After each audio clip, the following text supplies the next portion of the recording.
The unsurpassed, penetrating, and perfect truth is seldom met with, even in 100,000 myriad kalpas. And hear it. We can remember and accept it. I vow to make the Buddha's truth one with myself. Homage to the Buddha, homage to the Dharma, homage to the Sangha. Welcome, everyone. Today we've celebrated our monthly memorial for Reverend Master Jiyu, and it seems appropriate to contemplate some of her teachings and virtues in particular. And this is a traditional practice in Buddhist monasteries of our tradition, the Soto Zen Serene Reflection Meditation tradition, to take time each month to return to gratitude for the Dharma that has been passed on to us by a venerable elder or previous abbot or abbess in our lineage. In this case, our first and founding abbess and master of many of the senior monks here at the Abbey. And I had the good fortune last month to spend a couple of weeks at one of our monasteries' hermitages, our forest hermitage, together with Reverend Master Kodo. And as you've been discovering perhaps this weekend, we have a saying that we retreat in order to advance. It might even come from military practice, for all I know, but it's true. and it is a good strategy to employ. We all have to have times of retreat, so we're very glad to have seen so many of you here this weekend. And just as you all very much feel the need to have a retreat from time to time, the monks do as well. We're in the same position and need these retreats, which we often take at our hermitages or here, to help us deepen our practice.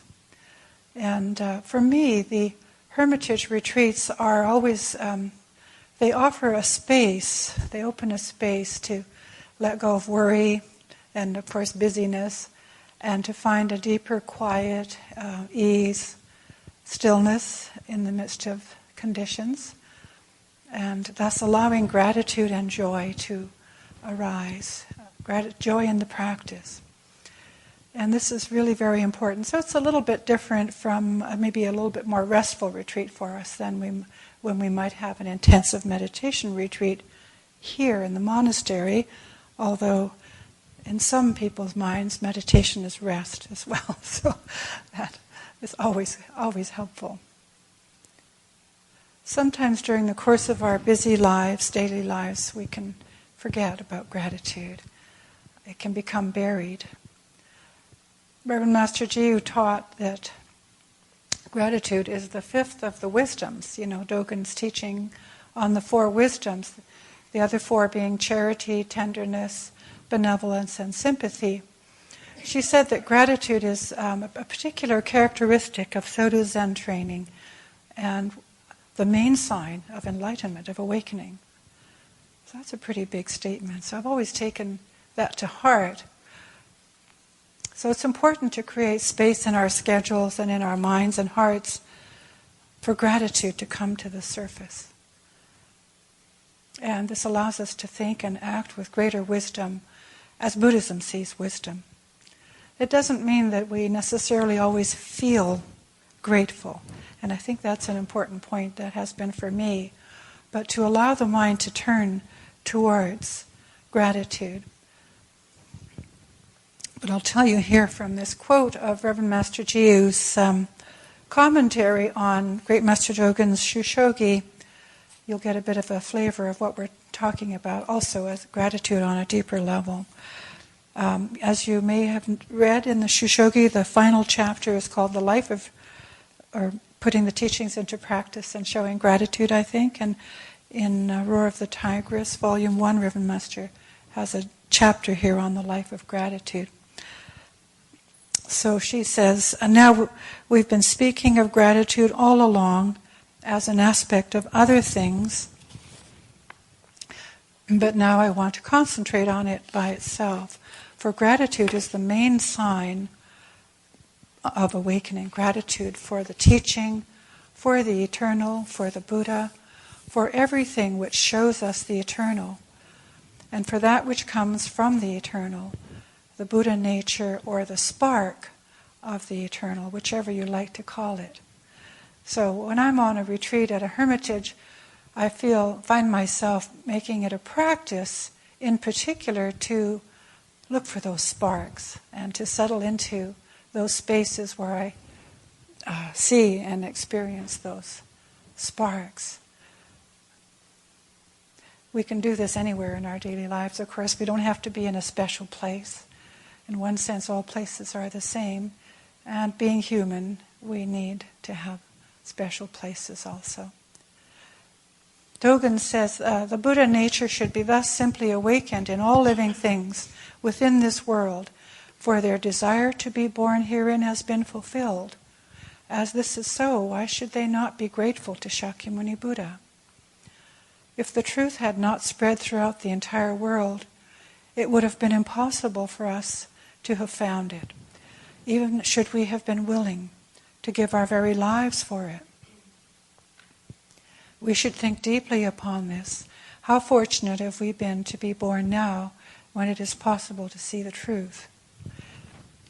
And how fortunate to come together for a retreat, and even today, to talk about the Dharma, to express gratitude, to honor our ancestors. So in terms of the gratitude for the ancestors and the teachers, I'd like to weave a little bit of my reflections on Buddhist training from some past hermitage retreats, including this last one, and together with gratitude for Reverend Master Jiu's generous teachings. One thing that always comes to my mind when I'm at a hermitage, and often it's one is walking by oneself or with just another person, and it's very quiet out there, except for all the natural sounds, and of course one appreciates nature. But when one sees more deeply into nature, there are many, many lessons of the Dharma.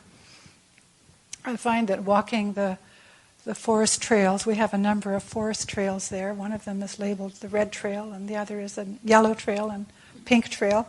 They have little markings on the trees to guide us. Yeah. They're beautiful walks. Sometimes you're walking very steeply up or downhill. Sometimes the path is very narrow. You've really got to be mindful of your step. Sometimes it opens up wide and you can see, you get a much wider view of the path.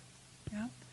And what I'm trying to communicate, apart from gratitude, is also a very important aspect of Reverend Master Jiu's teaching with regards to sanctifying the mundane. I think you've heard that expression, meaning to allow the teaching that naturally arises in your training in various situations to arise, to see, not to be constantly intellectually looking for spiritual metaphors, but rather on a gut level to allow the Dharma to arise as you are in retreat, as you're doing things, and that will trickle into your daily life and you'll catch these little sparks more frequently.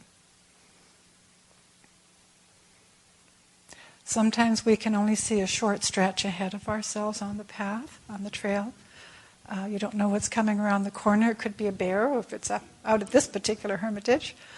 So we carry a little bell on a staff to alert the wild animals, and they are very good about honoring that and don't bother us, or I haven't so far. And sometimes you can see a great distance. I know I have this tendency when I'm on a trail to always want to see what's around the next corner or what's just over the next hill, And it's very exciting sometimes, and it's fun. It's really fun. And I find I have to really watch my enthusiasm as well. Because if I get too enthusiastic, I start becoming unmindful, and have often noticed myself with great enthusiasm going off down the wrong fork of the trail, and suddenly I'm going steeply down a ravine and I'm thinking, oh, that happened to me more frequently in my early hermitage stays. I don't think I can go any further here. Oh, obviously I'm off the path. Yeah, and so one sort of makes one's way back, and one looks for, hopefully not too frantically, another one of those colored circles somewhere on a tree, which is when you do find them, you think, oh, thank you for those who made this trail and all who have kept it up.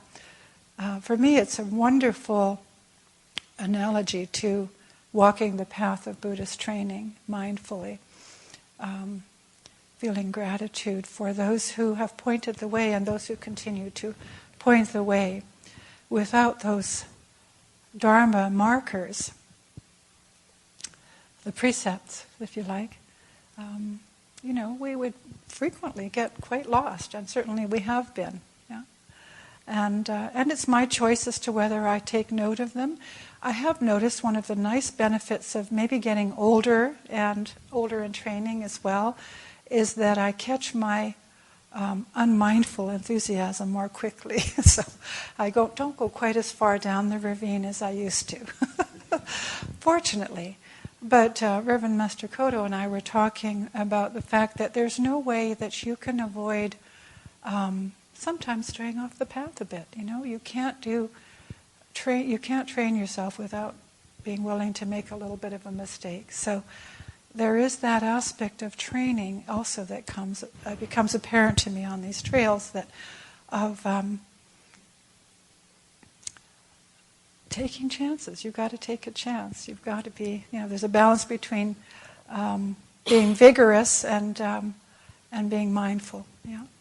So unless you use those muscles, if you like, unless you allow some trial and error in your life as you're walking down the path, you don't actually learn from your direct experience. And this is a very, very important aspect of training. You can know for yourself when you're on the path. Yeah? Or sometimes you know when you stray off the path. That's a good way to find out too. The point is, we have to know for ourselves before the penny drops, before it really registers what needs to be done, what works, how these precepts work, what the Dharma is pointing at. Yeah? So it was just an interesting observation. We have these nice little Dharma discussions now and then, and when we're at a hermitage, Reverend Master Kodo and I, and that was one of them. And realizing, the significance of finding out for yourself. Yeah. And that, also the gratitude to those who point the way. Now, in a way, we can see that all around us in our daily lives. How often do we feel grateful for those freeway signs going, telling us which exit's coming up, and that there's a windstorm coming up, or the street signs that tell us when we can cross safely.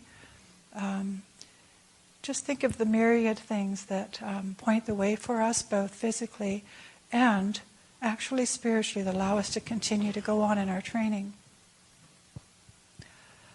And it's good to just allow the mind to turn in that direction. It's a deliberate choice. It doesn't mean we don't see the problems that exist in our world and in our lives.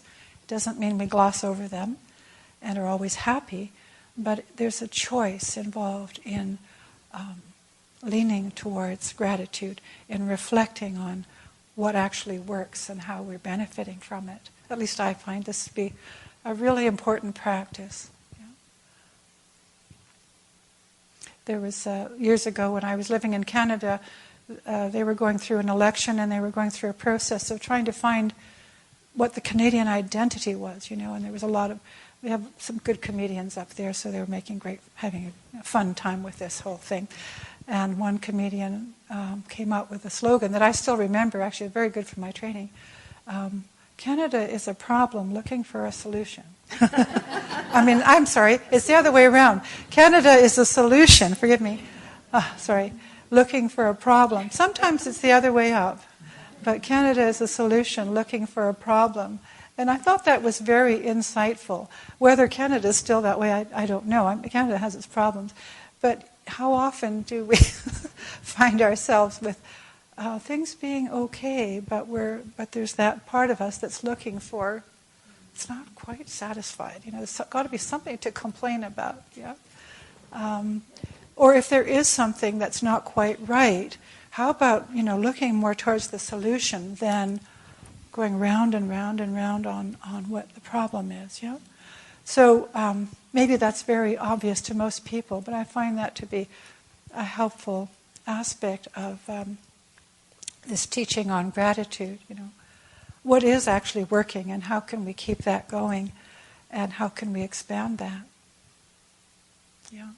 Well, this is just one example of many little contemplations that I've had at hermitages. Another one was when I was out in April at this forest hermitage. We have a lovely little pond there with some koi and miniature koi and goldfish, and I always love to visit with them. We all do, and we feed them once a day when it's warm enough in the pond. They seem to do pretty well. There's about 62 of them right now. I counted them. And I can't count the little black ones very well. You have to have the light on them to see them. But they're sweet. And just as many newts. But anyway, they're fun to be with. They're so sweet. And they come up, of course, with their mouths open and want to be fed. And they're very aware of you when you come around the pond. This is in a kind of wilderness area, so it's remarkable that it's kept going. And, of course, when I was out there in April, there were some warm spells, and lo and behold, when the sun comes out, the snakes come out, the garden snakes. Fortunately, there aren't, right around the pond at least, no poisonous snakes. This April, there happened to be a lot of snakes. I don't know what they're all called, but, black and yellow striped ones and brown and gray ones, and, big snakes. And I had seen these little baby fish, obviously, one of the little fish nurseries had just hatched, and I saw this little collection of teeny little things in a shallow part of the pond, and I was admiring them and taking great joy and delight in them. And of course, I suddenly saw this snake go right into the water after them, and I was quite annoyed. And I managed to, with my cane, not hurt the snake, but lift it up out of the water and move it. And then I tracked it for quite a while as it was going across the pond. And I have to say, as I was sitting there, my annoyance started to melt a bit, because I had to appreciate how incredibly still the snake was able to sit. It was unbelievable. It was very, very still, just sitting there for about 15 minutes on some lily pads without any movement. And I thought, I've got to admire that, And then I thought, look at this. Isn't this an interesting thing? You get a chance to really see what your mind is up to when you're by yourself a lot. And that's helpful sometimes to have these periods on your own. And not to be afraid of that, just to be willing to explore what your mind is doing. So there my mind was in this sort of somewhat blissful, peaceful wilderness nature, little fishies, everything's wonderful, peace, quiet spot. And suddenly I'm having to deal with these killers, snakes. And I'm watching my feelings about that, and I'm thinking, boy, that's quite a jump, just like that, into annoyance. And then suddenly, I was in some turmoil inwardly. At least I was able to observe that, very clearly at that point. And I thought, this just won't do. I have to resolve this, So I had to sit there and meditate with it. Well, the snakes helped me resolve it, because suddenly I looked to the side and I saw a little baby snake. I mean, this big. It was so cute. I thought, oh, God, they've got babies too, They take care of their young with tenderness and, and nurturing. And I thought, oh, gosh, so that's a real lesson for life, isn't it? All beings are indeed at heart Buddha. And it really kind of opened something up for me in terms of how we deal with conflict, in our world, actually, and within ourselves. Snakes have a right to live as much as the fish, and they're little killers. I'm sure the fish, do certain things in, but we don't notice. And what's that about? It reminded me of a Zen story. You've probably read the story of the Zen master and the disciple are out in the woods down by the river somewhere and washing, and I think they see, forgive me if I get the story wrong, but basically, hopefully I get the teaching of it right. There was a snake appeared. They were enjoying a frog in the water, and a snake appeared and swallowed the frog. And the disciple looks at the master, and sort of the same similar feeling to what I had. Why does that happen? And the master says, for your benefit. Yeah. And I thought, okay, so I've got to take this in, And that's very, very helpful. What do we do in our world when we see apparent evil, when beings are harming each other? So there's a lesson, and I think you understand what I'm pointing to. How do we put into action this teaching of all beings are at heart Buddha? Well, I still track the snake, I have to say. I tracked the snake, and I tried to encourage it to go away, and then other snakes came, and every day I went out there, and I tromped around. I decided just to make some noise in the leaves to discourage them from getting close to the fish while I was feeding them, at least while they were vulnerable. But I realized that I couldn't completely prevent the loss of some fish and the violence. So I had to sit and accept that. And out of that came gratitude and compassion, the waters of compassion. So, lessons about how to deal with conflict. I'll let you work that one out. But it reminds me, it takes me to the poem. Out at the Forgotten Hermitage, we have a shrine there, Kanzeon shrine near the Fujian, near the brook. And there is a poem on the wall of that goes as follows. And it's in this pretty wild forest of alder and cedar and fir and madrones and so on.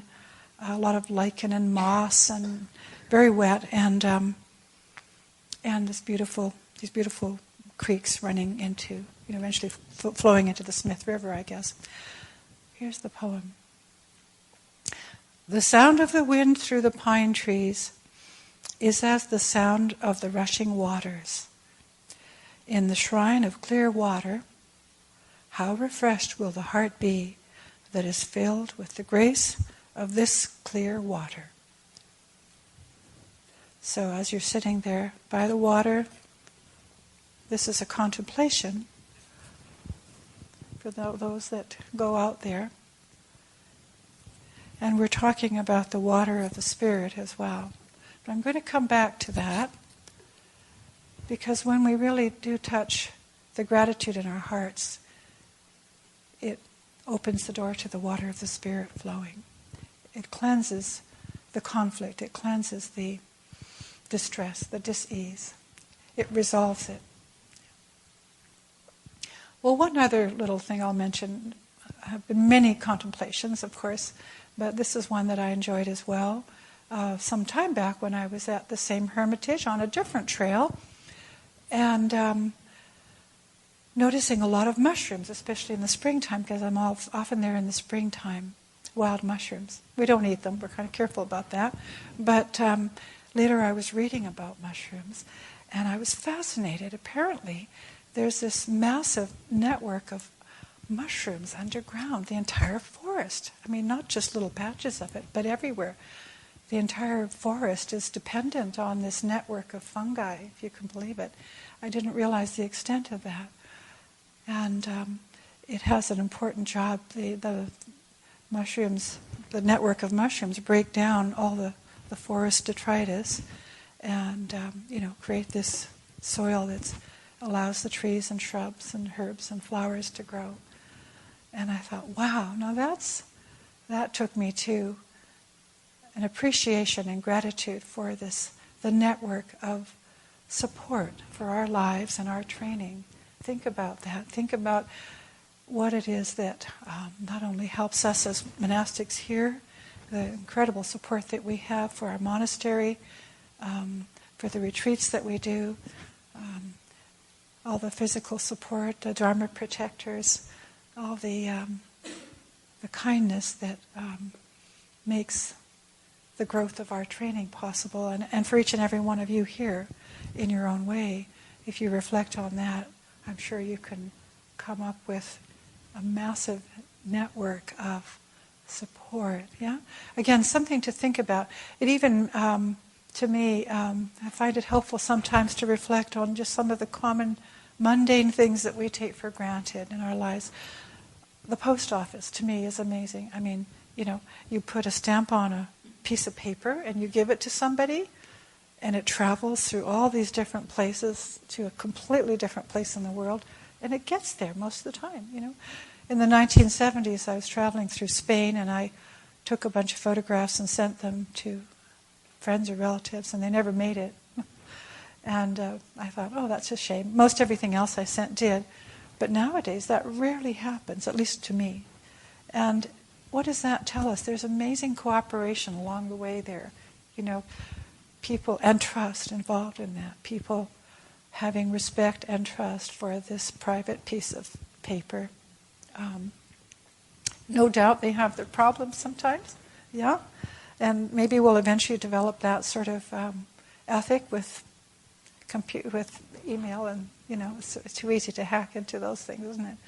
But Reverend Master Kodo and I were reflecting on driving on the road. Or I was thinking, there you are driving on the freeway, and you're in a stream of traffic going 60 miles an hour or more, and everybody has to be doing their job for that to work. Yeah, everybody's got to be paying attention. Yes, there are accidents occasionally, but more often than not, all these beings on this road, and not only all that's gone into creating the road and so on, but there's a lot of mindfulness, there's a lot of attention, there's a lot of care.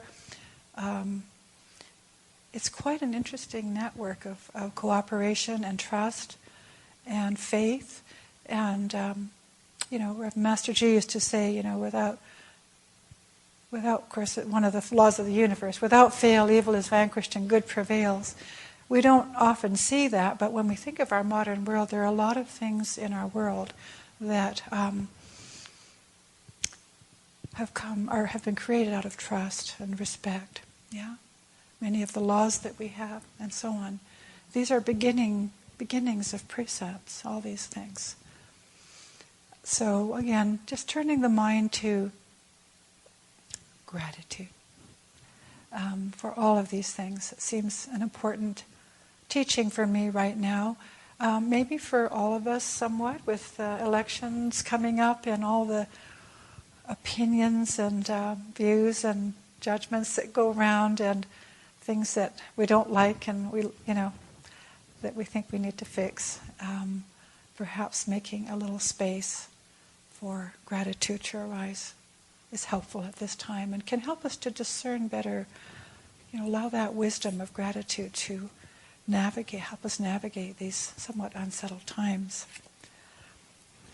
I'll just continue a little bit with this chapter here of Reverend Master Jiu's commentary on Great Master Dogen's Shoshogi.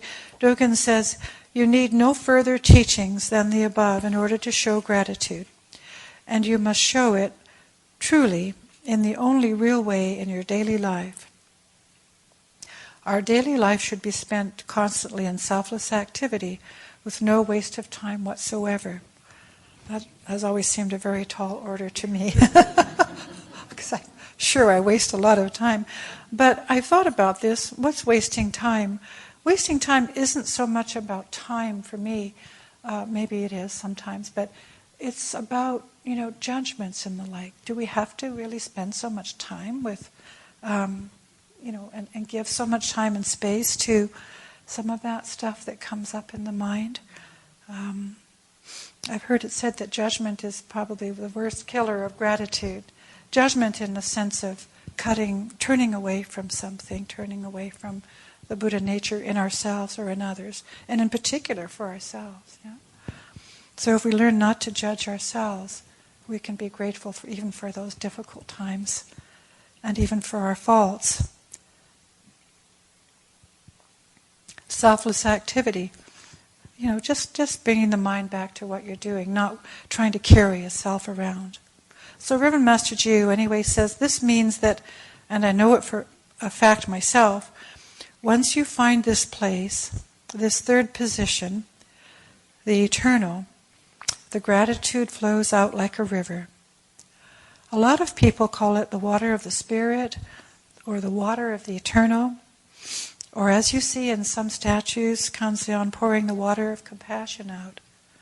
It's also the water of gratitude.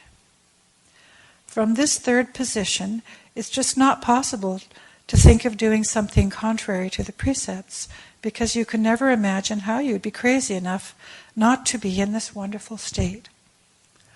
But you can't meditate in order to get that, in quotes.